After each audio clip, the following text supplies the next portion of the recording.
Olá investidor, seja muito bem-vindo ao canal eMoney e hoje eu vou estar falando sobre o VILG11.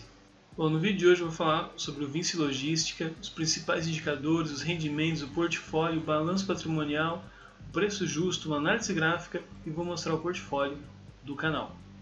Se você gosta desse tipo de vídeo, clica no curtir, isso incentiva muita gente a continuar criando vídeos desse tipo para você. Compartilhe esse vídeo com seus amigos. E se você gosta desse tipo de vídeo, se inscreva no canal para ver mais vídeos desse tipo. Toda semana a gente está trazendo vídeo para vocês.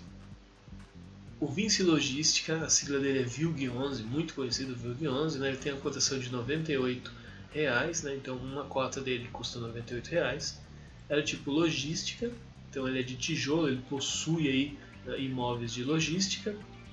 Tem o dividend yield de 0,68% ao mês e 7,50% ao ano, né? Então no último mês ele veio um rendimento de 0,68 e no último ano 7,50.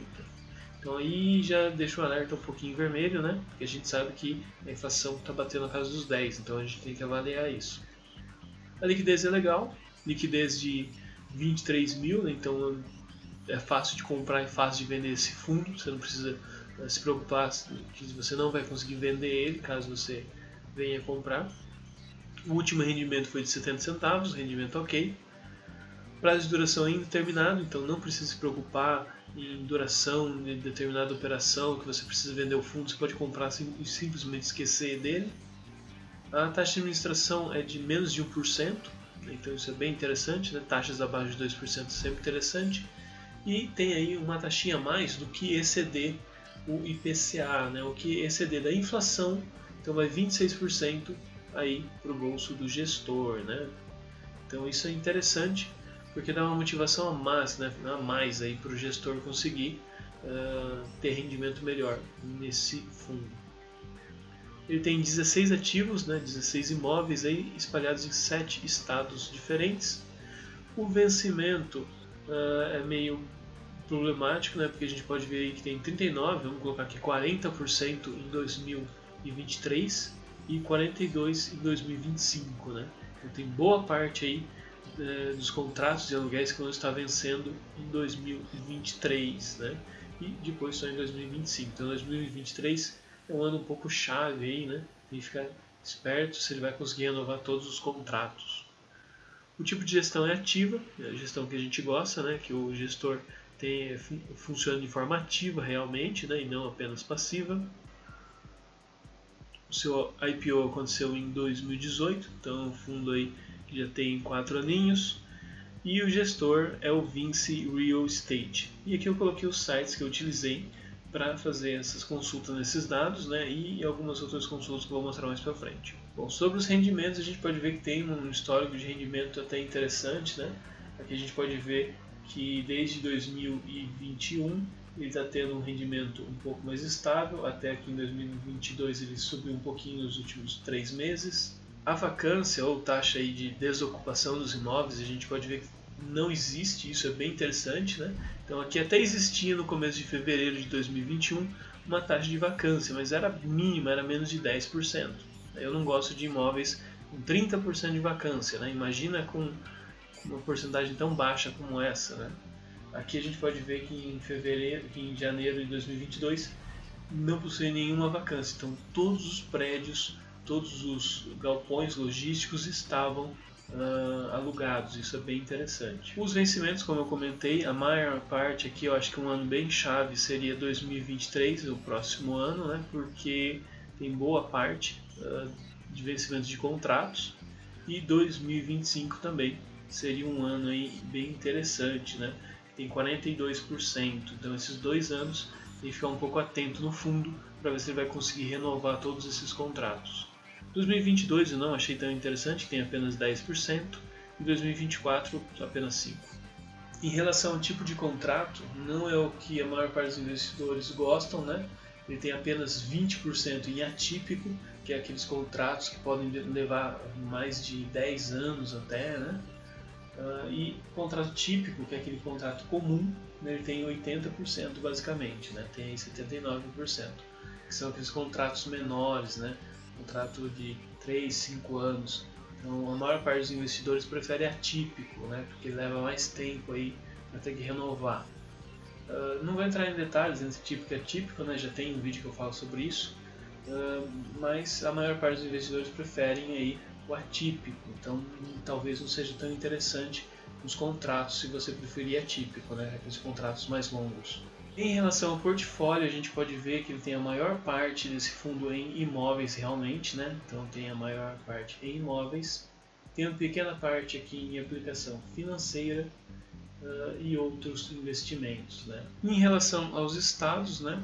A gente pode ver aí que tem 32% em Minas Gerais, então tem uma concentração grande em Minas Gerais, 20% em São Paulo, Espírito Santo 18%, Rio de Janeiro 11%. Né?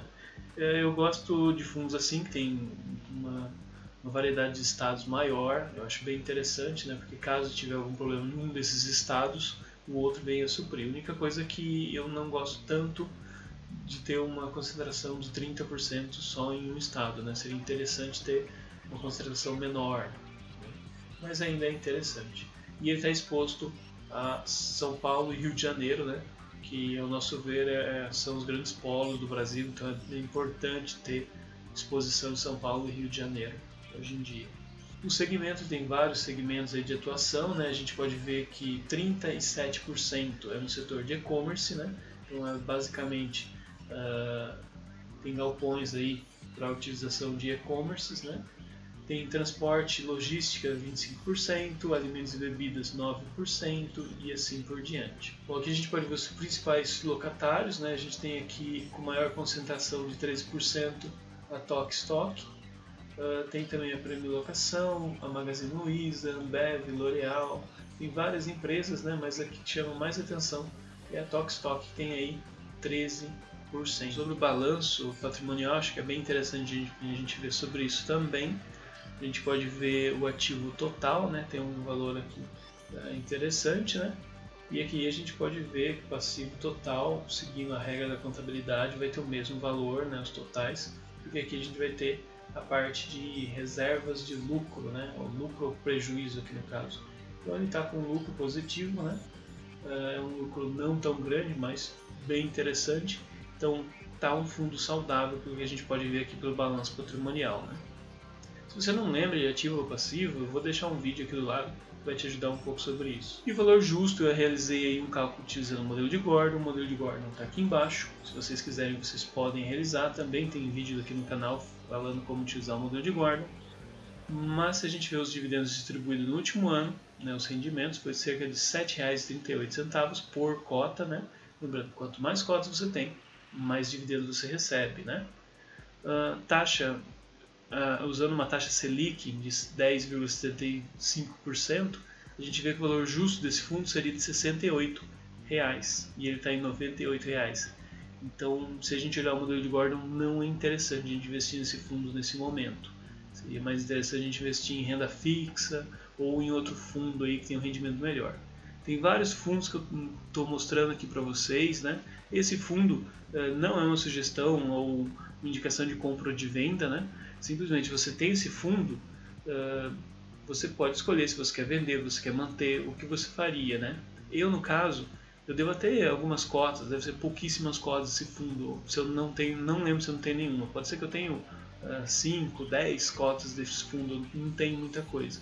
Mas se eu tivesse ele, eu não venderia, eu apenas não aportaria nesse momento, esperaria um momento mais interessante. Mas isso é a minha opinião, tá, pessoal? É o que eu faria. Eu nem sei se eu tenho esse fundo na minha carteira, para ser sincero. Mas esse fundo eu sempre mantive ele atento, né? Porque é um fundo que tem uma consistência boa, né? Ele tem aí uns fundamentos que eu acho interessante. E se por acaso um daqueles fundos que eu invisto de logística ficarem muito caros, eu vou investir no VILG. A única coisa que eu não acho que agora é o momento para mim. Cabe a você avaliar. Se a gente olhar uma análise gráfica, a gente pode ver que nesse momento ele tem um momento de baixa, né? A gente pode olhar aqui o gráfico, a gente observar, dá para ver que está no momento de baixa, teve até uma alta, mas depois voltou a cair, né? A gente pode ver que uma tendência aqui meio de baixa. Ele está valendo R$ 98. Eu não acredito que ele vai subir rompendo aqui os R$100, tá? Os R$102, eu não acredito que ele vai romper. Se ele vir a romper os 102, talvez não seja interessante comprar nesse momento, talvez venda, né? Aí cabe a você analisar a sua estratégia. Já ele ficar mais baixo que R$ 88,00 também é um pouco difícil, né? Tem alguns suportes aqui que vai ser difícil dele romper também, tá? Então eu não acredito que seja um momento de compra, eu acredito que seja um momento ou de manter, ou caso ele venha subir aí os 102, talvez venda.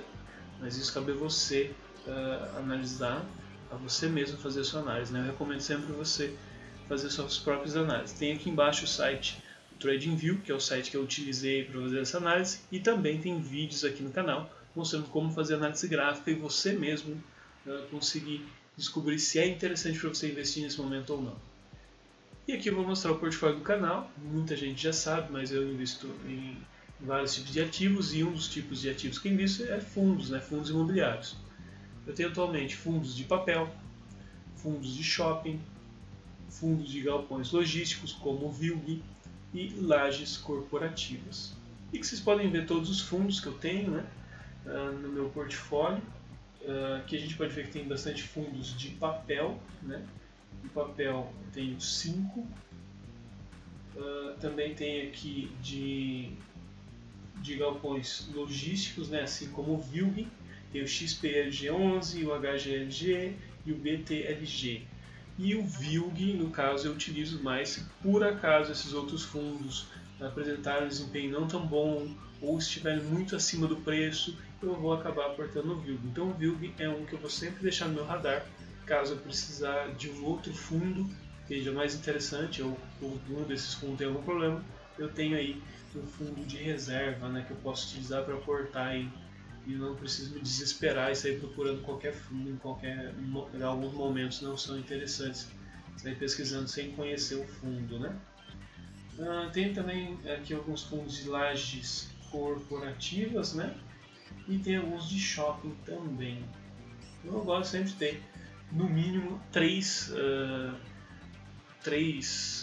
fundos aí de diferentes tipos, né? Então fundos de papel, fundos de galpões logísticos, fundo de lajes e fundo de shopping. Sempre gosto de ter no mínimo 3, né? O ideal que eu gosto para mim é ter 4, aí eu posso diversificar um pouco mais, né? Mas isso é apenas a minha estratégia. Você pode fazer a estratégia que você quiser. Se quiser investir em 5 fundos, em 2 fundos, tem pessoas que investem só em um. Eu acho isso um pouco absurdo, um pouco assustador. Mas aí cabe a você escolher a sua estratégia. Então é isso, investidores. Espero que vocês tenham gostado do vídeo. Curta esse vídeo, compartilhe com os amigos, se inscreva no canal e até a próxima.